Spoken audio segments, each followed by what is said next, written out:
gonna teach you how to identify a good steak from a bad steak using your eyes and your feet. Explain that later. The first steak is a select steak. Technically, the bottom of the barrel, but only because it's super lean. That doesn't always mean it's a shit steak. Very uniform color, not a lot of fat marbling, a little bit more tough. It's not very juicy, it won't be super flavorful. The one thing I will say about select steaks is that I don't know if I necessarily trust them all the time. I'm gonna tell you a couple things you can do to determine if you trust a steak. Personally, avoid steaks that are flaccid. Steaks that are really dark red, almost to a purple, might look like be a richer flavor. But what that actually is something called dark cutter meat. Google it. Has a really high pH level. Makes it taste worse, tougher, drier, and retain less moisture. Steak should be a little bit more pink. Another thing, a weird fibrous texture, rubbery. Stay away from that. It's gonna taste rubbery too. Moving down the line, we have our choice steak. This choice steak today surprised me. Look at it. That's a fucking nice steak. It's in thick, it's white fat, pinkish red, doesn't look watery to me. Clearly they're sourcing steaks really well there. You have to determine stores that you trust and stores that you don't. Local ranches, smaller businesses, fuck Cargill.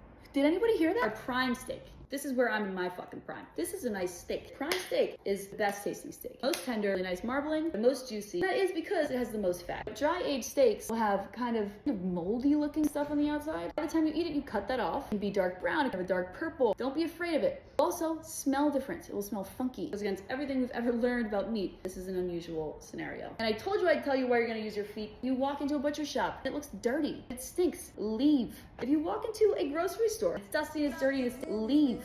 Also, fuck the FDA.